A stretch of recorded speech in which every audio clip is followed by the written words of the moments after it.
In this video, I'll show you some of the websites that I use to search for award flights, tips and tricks on how I plan my travel, and more. So let's stop dreaming and start planning.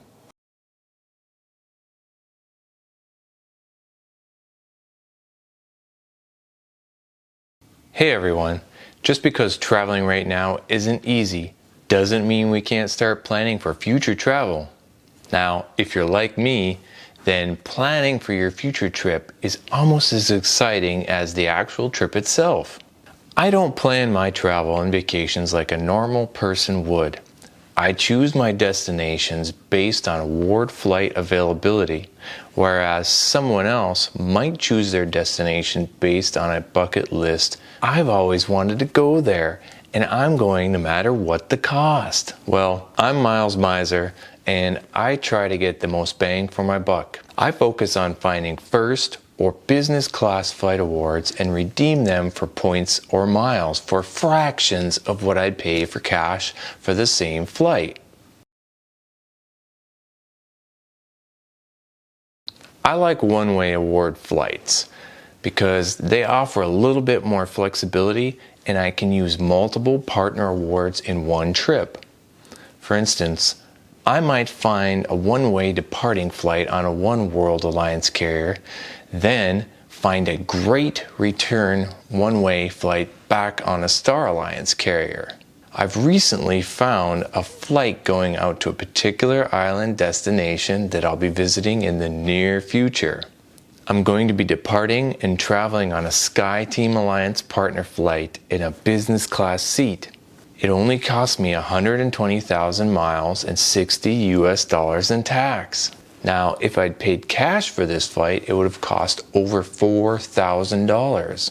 For my return flight, I found a Star Alliance first class award flight through Aeroplan that cost me 110,000 miles and $101 US. Now, if I had paid cash for this flight, it would have cost over $7,000. I will reveal to you those flights in an upcoming video, so smash that like button and subscribe and hit that alert bell so you'll be notified when I post them. Now, sometimes you have to mix and match whatever flight awards work for you depending on what miles and points you have. Now, there are some exceptions to this one-way rule. If you have enough points or miles and you're going to, let's say, Narita or Haneda, then you can book a round-trip business or first-class award ticket on ANA for typically less than what you'd pay for a one-way trip. Now, you can book that for around 120,000 to 130,000 points for business or first class. Keep in mind that some carriers only allow round trips. Make sure to check out the rules of your carrier and go from there.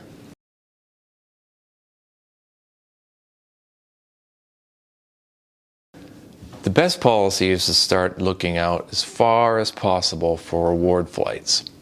To book my trips, typically I've been looking out as far as 1 year to 6 months in advance. And in the new year, airlines will start releasing award ticket availability. So you want to get on the ball and see what's out there as soon as they release the flights. Also, keep checking every few months. However, another option is booking last minute. Sometimes airlines only release first and business class award availability a week, 2 weeks, maybe even 2 days before the flight. If you have more flexibility within your personal schedule, you might score an awesome last minute first class flight internationally like I did for my Japan Airlines flight the last time I went to Asia. 2 days before the trip, I found a first-class flight award for only 75,000 Alaska Airline miles one way.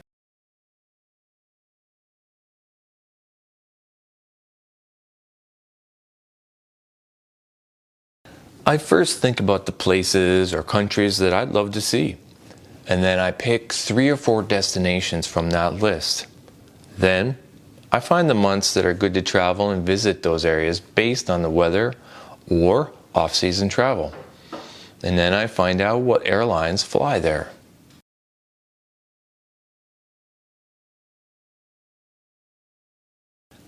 I check to see if there's a resort that I can use points to stay in, or maybe even an Airbnb.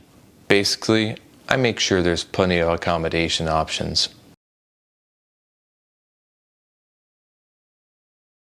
I take inventory of what points or miles I currently have and in what programs. I keep this in mind because certain credit cards, for instance from Chase, Capital One, Citi, Amex, have the option to transfer points to different airlines directly. Now this makes those points flexible and very valuable. I look through various partner award websites for oneworld, SkyTeam, Star Alliance for award availability depending on how many miles or points I have in that particular program, or what points that I can transfer from my various credit cards.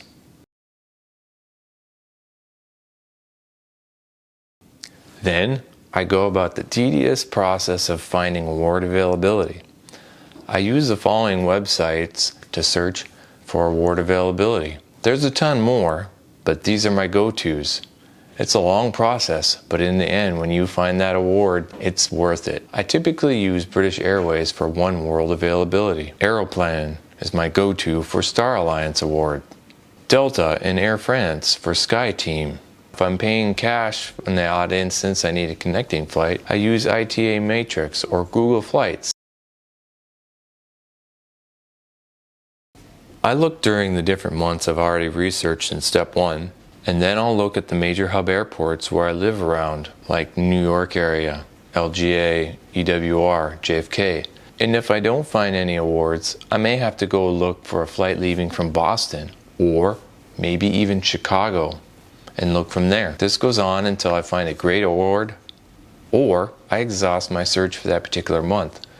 Then I'll start over on a different month or search a different destination. Now, if you live on the West Coast, check your respective airports like San Fran, San Diego, Seattle, and don't forget other Midwest hubs like Dallas-Fort Worth, Detroit, and Minneapolis. Now, these are just some of the major airport hubs, but you should also check your local airports because sometimes you can get connecting routes to a major hub airport near you, and these might show award availability, whereas going directly from a major hub won't. You have to find a way home, of course, so make sure you reverse your routes and see if there are any award flights flying back home too.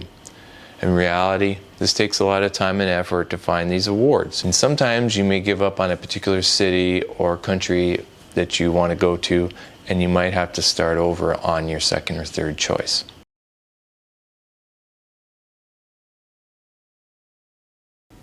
It all depends on luck, but I try to be diligent and search all the time. Alaska Airlines has been really good to me. I've scored 2 first-class international JAL flights for 75,000 Alaska miles each way with under $75 in US taxes. Now, those flights would have cost $10,000 to $16,000 per person one way, and I scored not one, but 2 one-way tickets on 2 different occasions. Another program that I've had really good luck with is Aeroplan, because it has so many Star Alliance partners. Unfortunately, they did just revamp their program, and I noticed that many of its first-class awards are non-existent, and some can't be found or are really hard to find. At least that's what I'm seeing at the time I'm recording this, but that may change in the future. Although, it now costs a bit more miles for the same trips because they restructured their program, but overall, it appears to have a plentiful award selection and destinations for searching. They also did reduce some of the fees that are associated with the redemption of an award, such as carrier fuel surcharges and taxes.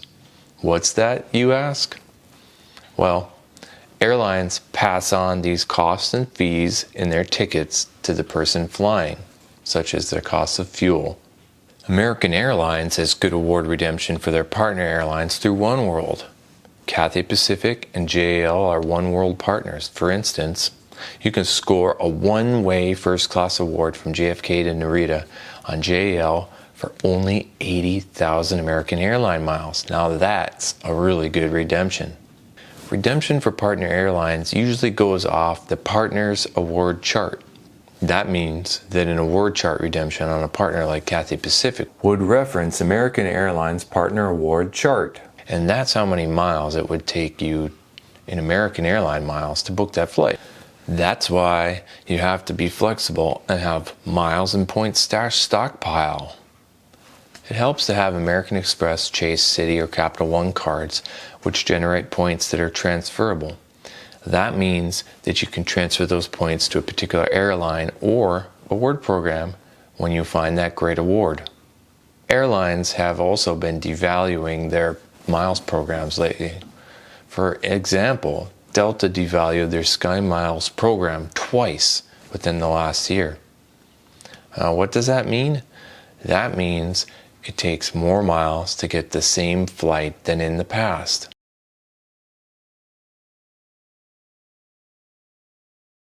Now, if you want to use your miles or points for domestic travel, there's nothing wrong with that, or booking short domestic trips within the US. Although, for me, the best miles award redemptions are going to be had by booking international flights. Ask yourself this: would you rather sit on a first-class transcontinental flight from JFK to San Francisco? Typically, it's only a recliner seat, and it's going to cost you between 25,000 or 50,000 points one way. Or would you rather fly 14 hours in a fully lie-flat business class suite with a great big entertainment screen, pillows, great food, and all the champagne you can drink while flying to Japan or Bangkok for 50,000 miles, or maybe even 75,000 miles? To me, that's a no-brainer. Nah, I'm gonna stay in first class, thank you very much. I'd rather be on a first-class flight eating steak, caviar, and sipping champagne for 14 hours that I paid for with miles. Sure, you do earn those miles and points on your credit card spending, and that does take some time. But ask yourself this: are you ever going to be able to pay for that trip out of pocket when it costs $10,000, even $20,000? No, not me. I can't afford that. And you might not be able to do that either. That's why I have to leverage points and miles to fly on these flights. So that's what I do. Smash that like button. It's free and it really helps me out with that YouTube algorithm. And it doesn't cost you a thing. I really, really appreciate it. Thanks.